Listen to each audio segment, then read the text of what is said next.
नमस्कार दोस्तों, जय हिंद।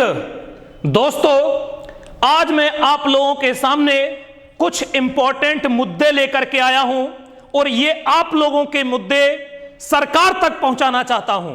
दोस्तों, सभी लोगों से हमारी विनम्र निवेदन है कि इस वीडियो को इतना फैलाइए कि हर एक विद्यार्थी को एहसास हो जाए कि वो क्या है, युवा है या यंग है। एक कहावत है दोस्तों, आपने सुना होगा, जिस ओर जवानी चलती है उस ओर जमाना चलता है। तो अब ये सरकारें ये भूल गई हैं कि जिस ओर जवानी चलती है उस ओर जमाना चलता है। जिधर हमारा युवा चलेगा, जिधर हम लोग चलेंगे, वैसे ही इस सरकार को चलना पड़ेगा। इसका अब इन्हें एहसास हमको करवाने का समय आ गया है। अब विद्यार्थियों का सब्र टूट गया है, विद्यार्थियों की तड़पन को हम लोग महसूस कर रहे हैं टीचर, और विद्यार्थियों कितने असहाय हैं इस समय, कितने विद्यार्थी लाचार हो चुके हैं अपने फ्यूचर को लेकर के। पढ़ाई छोड़ने तक की नौबत आ गई है और जाकर के वो लोग अपने काम पर सोचते हैं कि कहीं जाकर के फुल्की बेच लेंगे, हो सकता है कहीं पे जाकर के पकौड़े तल लेंगे।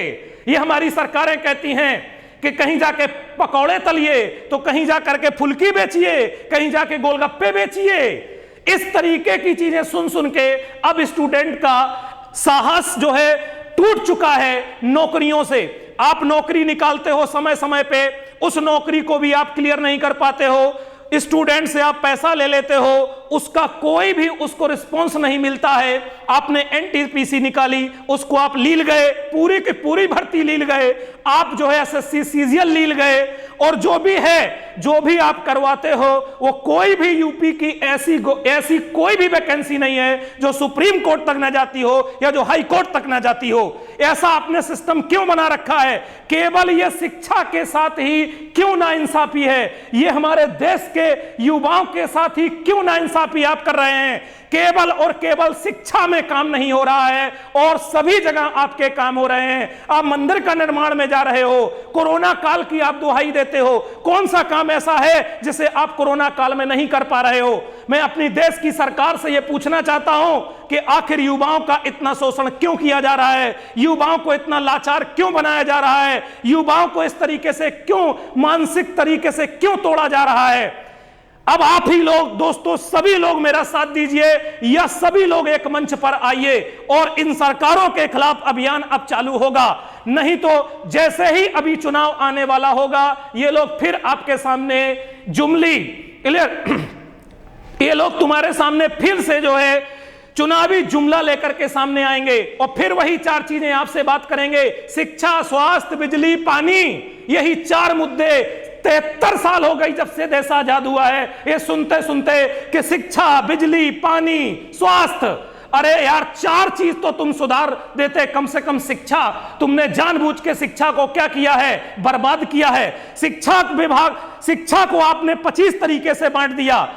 एक लड़का आपका जो है हाई लेवल की एजुकेशन ले रहा है, एक लड़का आपकी लो लेवल की एजुकेशन ले रहा है, एक लड़का गांव में पढ़ रहा है, एक लड़का वहां पर जाके खिचड़ी खाने के चला आ रहा है, और एक बच्चा प्राइवेट एमएल कॉन्वेंट में पढ़ रहा है। और जब एग्जाम देने की बात आती है तो एक साथ आप बैठा देते हो।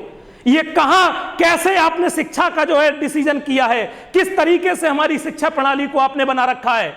और जब नौकरी यहां पर 3-3 साल, 4-4 साल बच्चों नौकरी का इंतजार करते रहते हैं, रिजल्ट नहीं आता, अगर आता भी है तो आधे से ज्यादा कोर्ट में चला जाता है। 3 साल, 5 साल, 6 साल तक बच्चे बेचारे यही इंतजार करते रहते हैं कि क्या करना है, नौकरी अब मिलेगी, अब मिलेगी, अब मिलेगी। वो लास्ट में बेचारे बेकार हो जाते हैं, इधर उधर का कुछ अपना काम ढूंढ लेते हैं छोटा मोटा और जीवन यापन करते हैं, क्योंकि वो केवल इस उम्मीद से जिंदा रहते हैं। बचपन में ही हमारे माता पिता सिखाते हैं सिर्फ एक चीज कि बच्चों क्या करना है, पढ़ाई करना है, अच्छी पढ़ाई करना है, अच्छे नागरिक बनना है।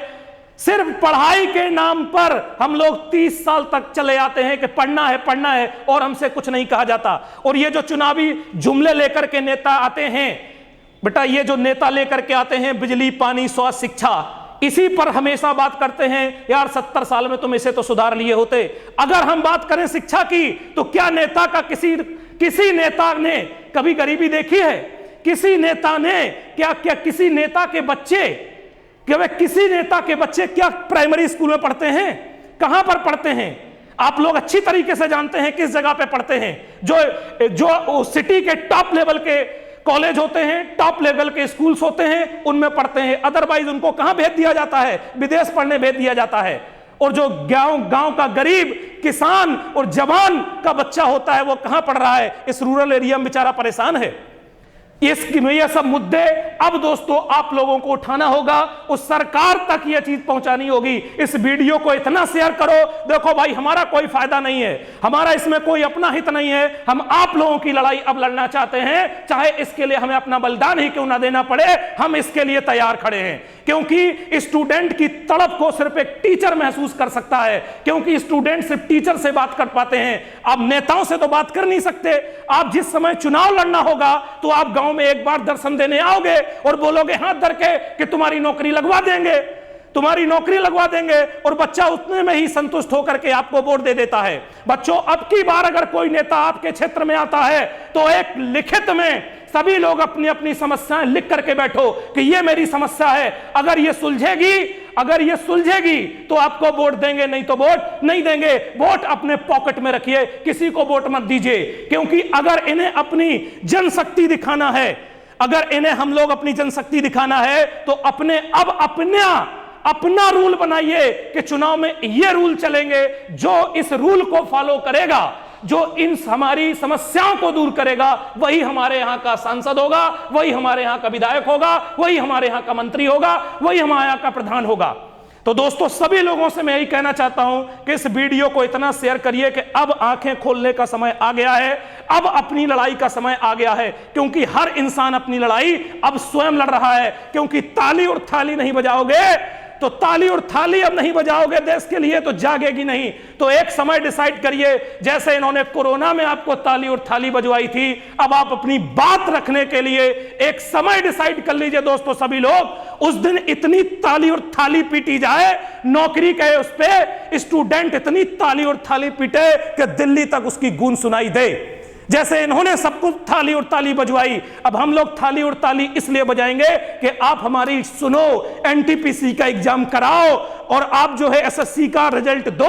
एमटीएस क्यों फंसा के बैठे हो? एसएससी सीजीएल क्यों फंसा करके बैठे हो? इस तरीके का अब हम लोगों को, सभी विद्यार्थियों को एक साथ जुट करके, और जितना भी हमारा टीचर गण है इस समय इस अभियान में, डिजिटल अभियान में जुड़ा हुआ है, तो मैं सभी टीचरों का अभिवादन करता हूं और सभी का सम्मान करता हूं कि अब इस लड़ाई को लास्ट तक पहुंचाया जाए। क्योंकि दोस्तों, ये चुनावी जुमले अभी फिर से लेकर के आएंगे, और अपना अगर देखेंगे तो इनसे क्वेश्चन करिएगा, क्या जो नेता आपके यहां से लड़ रहा है उसका कोई बच्चा एसएससी, बैंक, रेलवे की तैयारी कर रहा है? उनसे ये क्वेश्चन करिएगा आप, क्या आपका जो है कोई भी परिवार या उसका बच्चा कहां पे पढ़ रहा है, उसके लिए किससे चल रहा है, वो कौन से रास्ते से किस रोड पे चलता है? यहां पर रोड निकलने के लिए नहीं है। अरे तुम 3 चीजों पर अगर बात करते हो, बिजली, पानी, स्वच्छ, और किस नेता के बच्चे का इलाज जो है सरकारी अस्पताल में हो रहा है? ये बहुत सारे मुद्दे हैं बच्चों। अब बोलने का समय आ गया है, क्योंकि सरकार के कान बहरे हो चुके हैं। ये तभी सुनेगी जब आप ताली और थाली पीटोगे अपनी समस्या के लिए। डेली एक समय बना लीजिए कि 4 बजे से 5 बजे, जैसे इन्होंने समय दिया था, 4 बजे से 5 बजे हम थाली और ताली पीटेंगे। और ये मीडिया को मैं कहना चाहता हूं कि जो गोदी मीडिया है, जो सिर्फ मुद्दे ऐसे दिखाती है जो फिजूल के मुद्दे हैं, कभी युवाओं के मुद्दे नहीं उठाती। जिस तरीके से मैं देख रहा हूं अभी बहुत सारे चैनल किसी एक मुद्दे को पकड़ लेते हैं और उसी के पीछे पागल होकर के घूमते रहते हैं। तो दोस्तों, सभी मीडिया वाले इस समय बिक चुके हैं। सभी मीडिया वाले, जिसको चौथा स्तंभ कहा जाता था, जिस पर विश्वास सभी को होता था, अब उन्होंने अपने आप को बेच दिया है। जो पैसा देगा, जो उनका इंटरव्यू होगा, जो जिनसे पैसा लेगा, उस विभाग का काम होगा।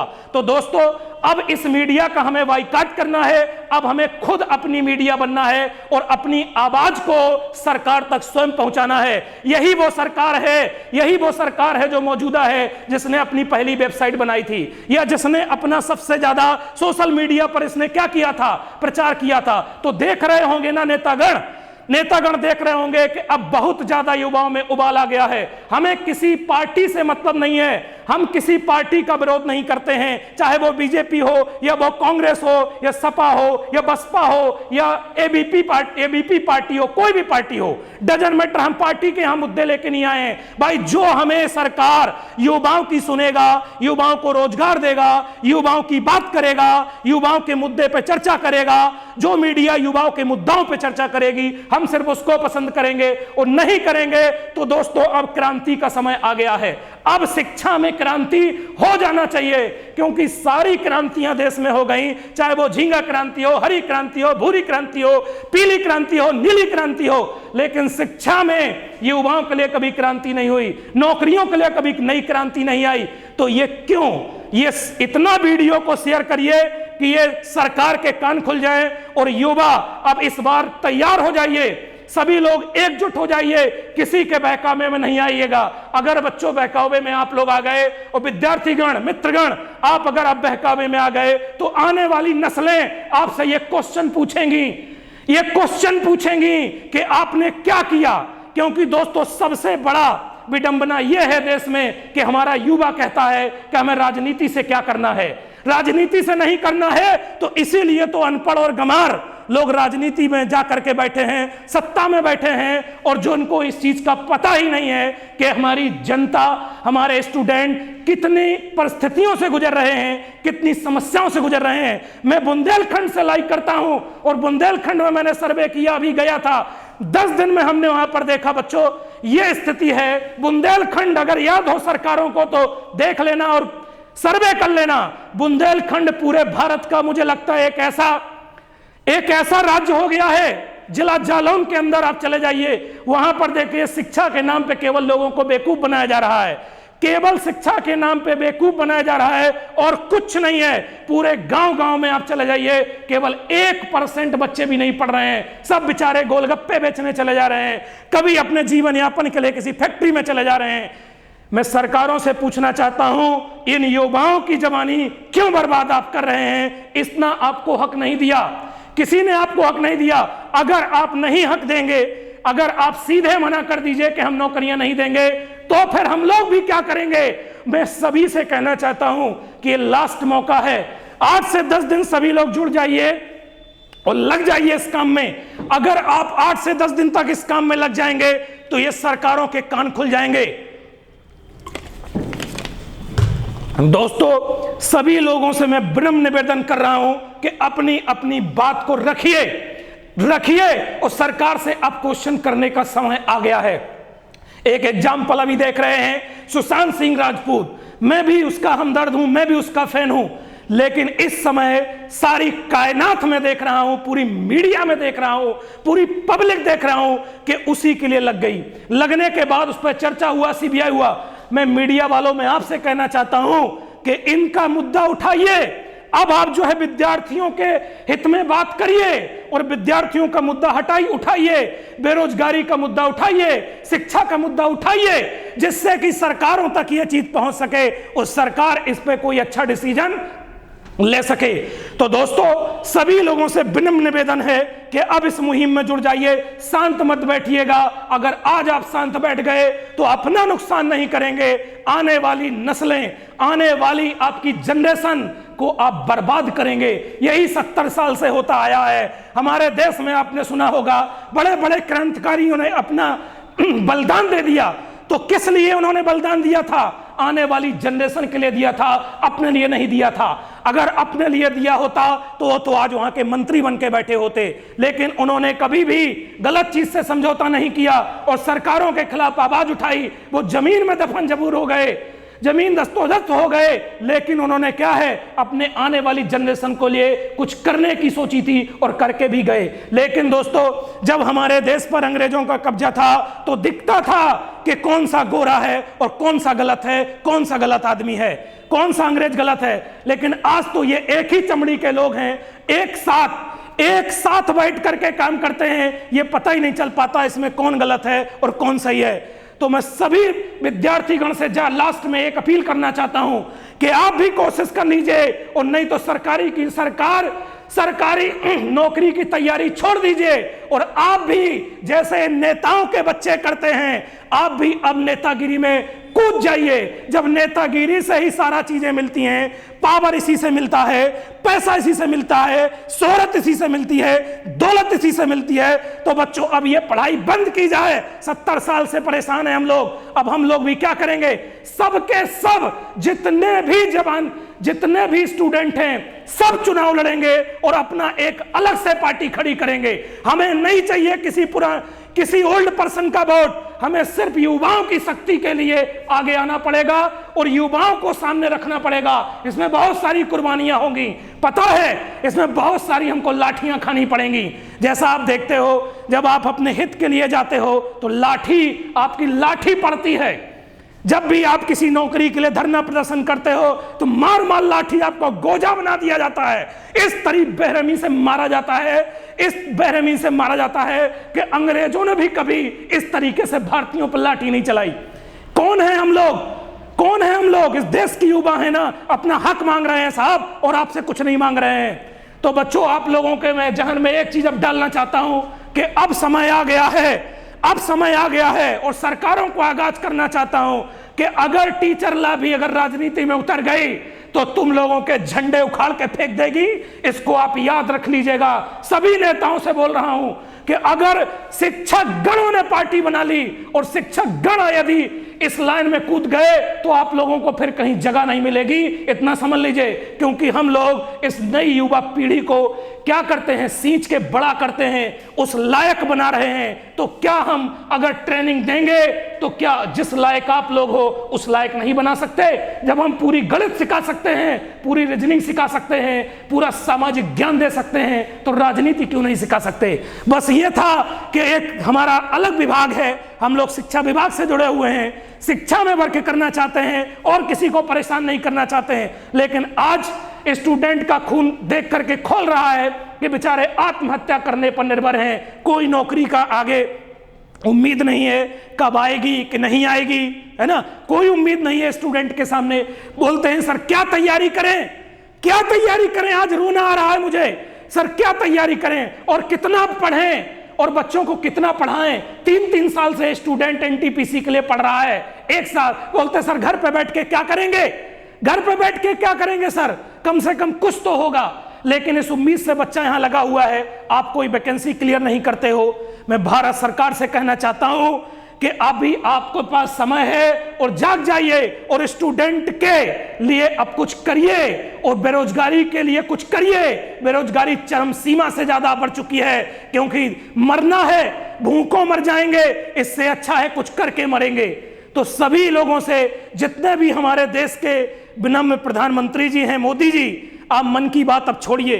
अब मन की बात आपकी हम लोग सुन रहे हैं लगातार 5-6 सालों से। मन की बात में कभी स्टूडेंट के लिए आपने कोई बात नहीं की, कभी स्टूडेंट के हित में आपने बात नहीं की, कभी नौकरियों के लिए आपने बात नहीं की। मुद्दे बहुत हैं, 2 करोड़ लोगों की नौकरियां जा चुकी हैं। आप क्या सोच रहे हैं? आप राम मंदिर का निर्माण करवा रहे हैं साहब, आप कुछ भी करवाइए, आप मूर्ति लगवाइए, राम मंदिर का निर्माण करवाइए, पैसा बांटिए, रैलियां करवाइए, हमसे कोई मतलब नहीं है।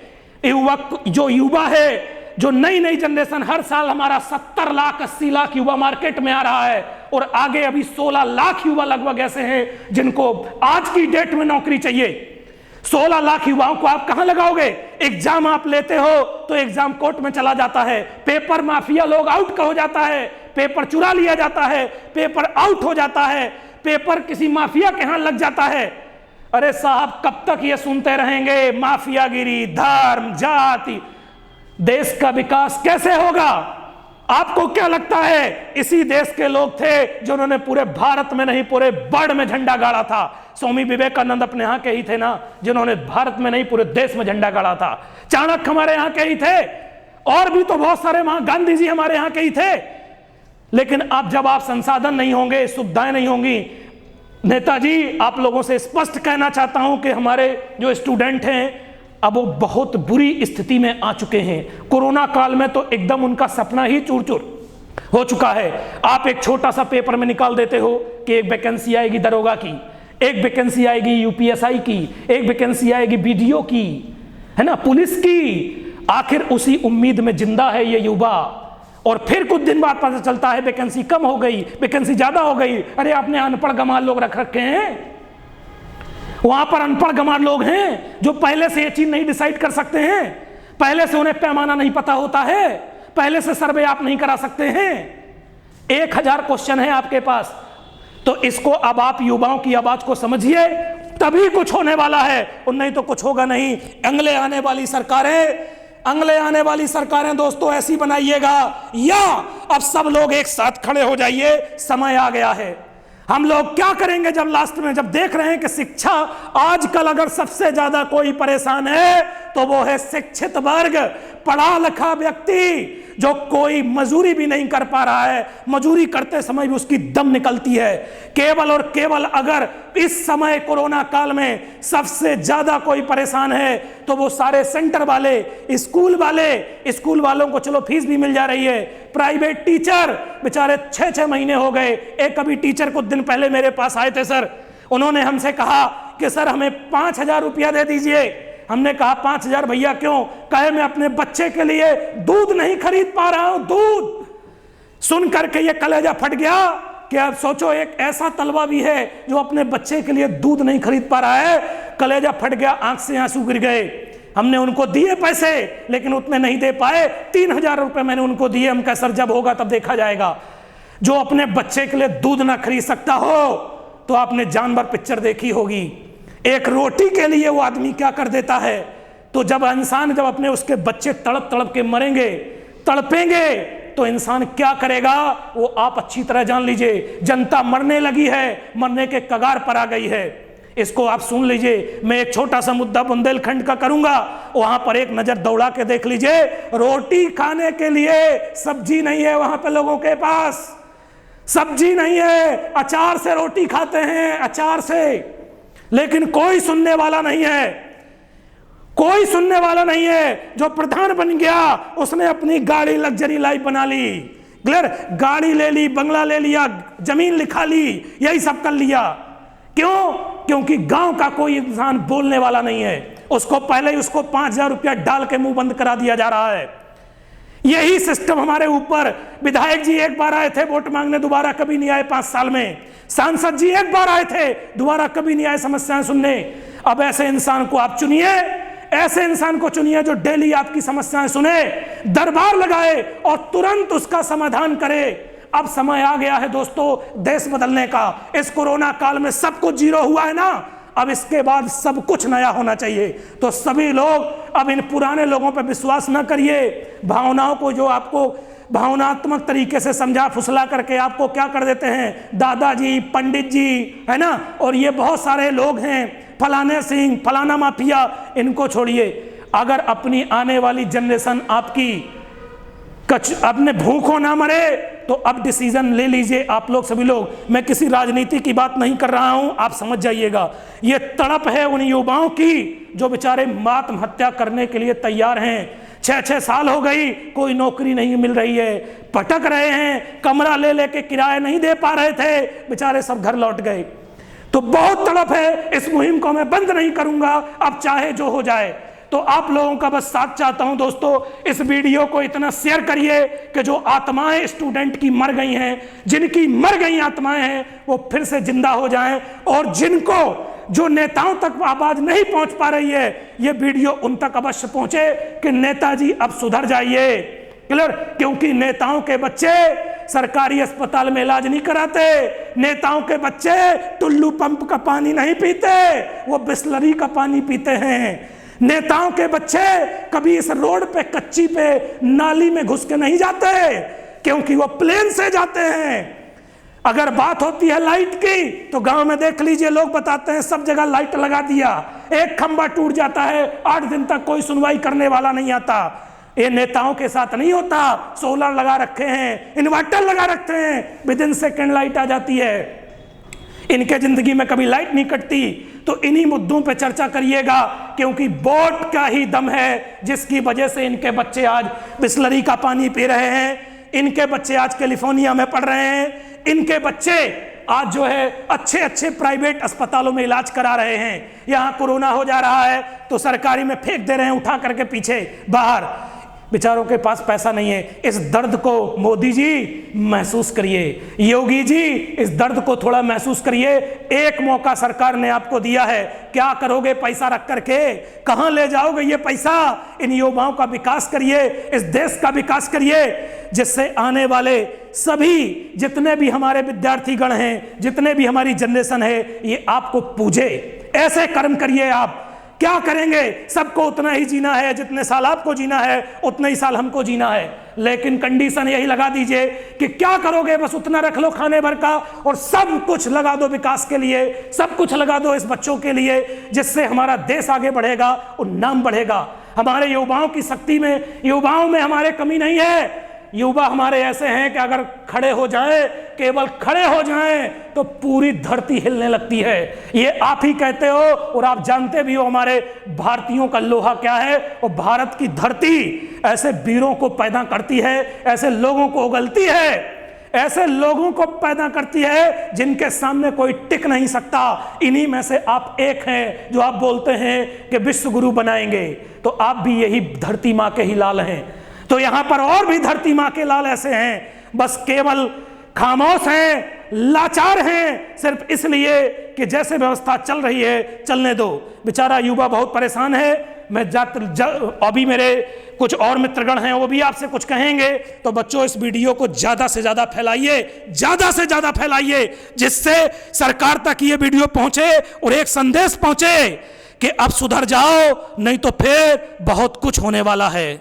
सुधर जाओ, नहीं तो बहुत कुछ होने वाला है। चलिए, लीजिए।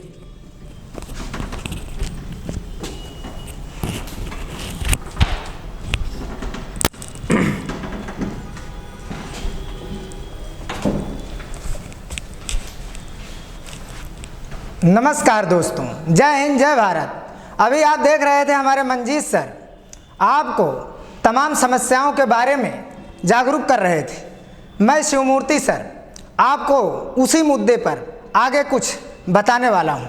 क्या हो रहा है आज, सरकारें क्या कर रही हैं हमारे लिए। देश में इस समय बेरोजगारी चरम सीमा पर है, शिक्षा व्यवस्था का ढांचा बिल्कुल चरमरा गया है, और जो भ्रष्टाचार है वो चरम सीमा पर पहुंच गया है। क्या ये सब चलता रहेगा?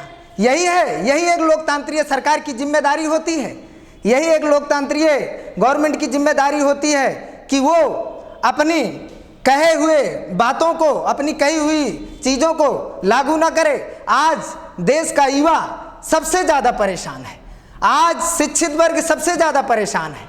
क्या होगा आज हमारे देश में? कोरोना आया, कोरोना जब से आया हुआ है तब से सरकारें केवल एक ही बातें बोलती जा रही हैं कि सब कुछ जो भी गड़बड़ हो रहा है इस कोरोना की वजह से हो रहा है। एक बार आप पीछे कोरोना के पीछे नजर दौड़ा के देखिए, उसके पहले क्या वैकेंसियां नहीं रुकती थी? उसके पहले क्या हाई कोर्ट में वैकेंसियां नहीं जाती थी? उसके पहले क्या युवा बेरोजगार नहीं था? उसके पहले क्या अर्थव्यवस्था नहीं गिरी थी?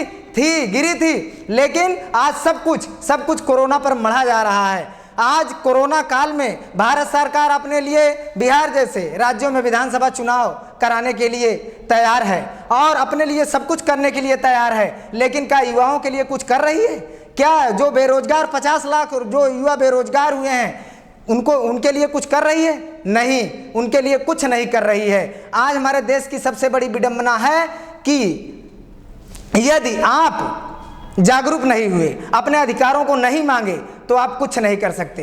देश में भारत सरकार अपने लिए सब कुछ कर रही है, यहाँ तक आपसे किए गए वादे राम मंदिर को भी बनवाने के लिए तैयार है। राम मंदिर से किसी का पेट नहीं भरेगा। ठीक है, हमारे भगवान हैं, हमारे ईश्वर हैं, हमारे अन्नदाता हैं, लेकिन क्या धर्म की नशा चढ़ाना ठीक है? धर्म की नशा चढ़ाई जा रही है, आपको धर्म की आड़ में बेवकूफ बनाया जा रहा है। पढ़ा लिखा युवा आज आत्महत्या करने के लिए मजबूर है। आज किसान आत्महत्या कर रहा है, बहन बेटियों की इज्जत लूटी जा रही है। क्या यही भारत देश की संस्कृति है? दूसरे विदेशों में अमेरिका जैसे देश आज हमें चौथे पायदान पर खड़ा कर दिया है वीजा की कैटेगरी में। सीरिया, अफगानिस्तान, ईरान जैसे देशों की कैटेगरी में आज हमें खड़ा कर दिया है। क्या यही होगा? क्या इसीलिए हमने भारत सरकार चुनी थी? क्या यही युवाओं का सपना था? हमारे देश के प्रधानमंत्री लोगों को नए नए सपने दिखाते हैं, नए नए आशाएं दिखाते हैं, नई नई अपेक्षाओं पर खरा उतरने के लिए कहते हैं। क्या क्या वो भिखारी बन जाएगा तब वो आपके सपनों पर खरा उतरेगा? क्या वो तब करेगा? तब उसके लिए करेंगे जब देश की जनता आत्महत्या करने पर मजबूर है। तब तो आप सुन ही नहीं रहे हैं। 5 किलो गेहूं 1 किलो चना बंटवा कर सोच रहे हैं उसकी हर समस्याएं हट जाएंगी। क्या हो रहा है? ऐसे नहीं चलेगी। मैं भारत सरकार के साथ साथ लोकतंत्र का चौथा स्तंभ मीडिया से भी बात करना चाहता हूं। आज हमारे देश की मीडिया जो एकदम, हमें तो लगता है एकदम नकम्मी बात कर रही है। कोई अर्थव्यवस्था की बात नहीं, कोई शिक्षा की बात नहीं, कोई युवाओं के लिए बात नहीं, लेकिन सुशांत जैसे मैटर में उसे बड़ा इंटरेस्ट आता है। ऐसे तमाम, ये सुशांत वाला केस कोई पहला केस नहीं है, ऐसे पीछे भी कई केसें देखे होंगे आप। कभी भी वो आपके मैटर में इन्वॉल्व नहीं हुए। कभी भी उन्होंने ये नहीं दिखाने का प्रयास किया कि आज हमारे देश में रियलिटी कितनी साक्षरता दर है, कितने लोग जागरूक हैं अपने अधिकार के लिए, कितने लोग पढ़े लिखे हैं, कितने लोग रोजगार मिला है, कितने क्या आगे क्या होने वाला है। लेकिन इसको नहीं दिखाते। अर्थव्यवस्था हमारी कैसे चलेगी इसको नहीं बताते। युवाओं को कोई नई टेक्नोलॉजी के विषय में नहीं बताते, जागरूक नहीं करते, नई सूचनाओं को नहीं बताते। क्या यही मीडिया का कर्तव्य है? मीडिया ईमानदारी से यदि कर्तव्य करे तो लोकतंत्र की तस्वीर और तकदीर बदल जाएगी। याद रखिएगा, हम आपको कहते हैं कि आप चौथा स्तंभ होने का फर्ज निभाइए। आज हमारे पत्रकार किसी एक सुशांत केस के पीछे दौड़ रहे हैं। अरे दर्द है, हमें भी दर्द है। क्या सुशांत ही एक ऐसा व्यक्ति है जो जिसकी आत्महत्या हुई है, जो मरा है, जो सुसाइड किया है? आज भारत देश में लाखों लोग मर रहे हैं, लाखों लोग मर चुके हैं। क्या उनके लिए आवाज उठाना आपको गलत लगता है? नहीं, ये सब गलत बात है। आपको ईमानदारी से इस पूरे देश की शिक्षा व्यवस्था को, बेरोजगारी को, अर्थव्यवस्था को देखना चाहिए और अपने टीवी चैनलों पर दिखाना चाहिए। देश का भविष्य क्या है? युवा है। और युवा कैसे आपकी मदद करेगा? कैसे भारत को विश्व गुरु बनाएगा? जब देश का युवा शिक्षित होगा, पढ़ा लिखा होगा, नई नई टेक्नोलॉजी का आविष्कार करेगा, नई नई चीजें खोजेगा, तब देश आगे बढ़ेगा। आज देश का हर सेक्टर डाउन है। क्यों? क्योंकि जब लॉकडाउन लगाने की जरूरत नहीं थी तब आपने लॉकडाउन लगाया। आज लॉकडाउन लगाने की जरूरत है, आज आप नहीं लगा रहे हैं। एक एक दिन में दुर्भाग्य है इस देश का, 75 हजार कोरोना केसेस आ रही हैं, लेकिन उस पर शांत बैठे हैं। शनिवार संडे बंद किए हैं। शनिवार संडे बंद करने से साहब क्या होगा? ट्रांसपोर्ट चल रहा है, दुकानें बंद कर दो, खाने पीने मरो। कंगाल बनाने का इरादा बना लिया है आपने, बनाइए कंगाल। जब इस देश की जनता की भूख चरम सीमा से आगे पहुंचेगी तो आपकी सत्ता को उखाड़ करके फेंक देगी। इसलिए आपको तैयार होना होगा इस जनता को जवाब देने के लिए, इस जनता से सवाल लेने के लिए आपको हर चीज के लिए तैयार होना होगा। मैं यही कहना चाहता हूं अपने देश के विद्यार्थियों से कि आप अपने अधिकार के लिए, अपने अधिकारों के लिए मर मिटिए। आपका संवैधानिक अधिकार है, वैधानिक अधिकार है वोट देना, और आप वोट देते हैं। इस बार कोई भी नेता आपसे वोट मांगने आए तो उसे वोट मत दीजिए। क्यों? उसे सवाल पूछिए कि आपने हमारे लिए क्या किया, आपकी पार्टी ने हमारे लिए क्या किया। क्या यही वोट मांगने के लिए आप आते हैं? इस देश का दुर्भाग्य है कि कम से कम सोचिएगा, मैं एक डाटा दे रहा हूं, कम से कम 146 सांसद मंत्री ऐसे हैं जिनके पास हाई स्कूल की डिग्री से कम डिग्री है, उससे कम योग्य हैं। आप उनसे अपेक्षा करते हैं कि आपके लिए वो शिक्षा, रोजगार जैसे मुद्दों पर बात करेंगे? कभी नहीं। उनको कुछ पता ही नहीं है। जो उनको बनाकर ढांचा दे दिया जाता है उसी पर वो बोल लेते हैं। आज आपको जागना होगा, आपको अपने अधिकारों के लिए मांगना होगा, आप अपनी नौकरियों के लिए आवाज लगाएंगे, आप अपने इस देश के लिए, इस मातृभूमि के लिए मर मिटना होगा। क्या है राजनीतिक सुधार? कोई सुधार नहीं है। न शिक्षा सुधार है, न स्वास्थ्य सुधार है, न वाणिज्यिक सुधार है। अभी निर्मला सीतारमण हमारे देश की वित्त मंत्री हैं, मैं उनका सम्मान करता हूं, लेकिन उन्होंने कह रहे थे कि भगवान के प्रकोप के कारण हमारे देश की अर्थव्यवस्था गड़बड़ाई है। इसके पहले, जनवरी के पहले भगवान का प्रकोप था? मैं सवाल पूछना चाहता हूं, भगवान का प्रकोप था? भारत की अर्थव्यवस्था 3.1% पर आ गई थी। क्या यह भगवान का प्रकोप था? आपका प्रकोप? आप तो कहते थे, आप दूसरे के ऊपर इल्जाम लगाते हैं, दूसरी सरकारों के ऊपर इल्जाम लगाते हैं। ऐसे नहीं काम चलता, ऐसे काम नहीं चलता। आप खुद पर भरोसा रखिए और भारत देश के लिए और भारत देश की जनता के लिए कुछ काम करिए, कुछ अच्छे काम करिए। जय हिंद, जय भारत।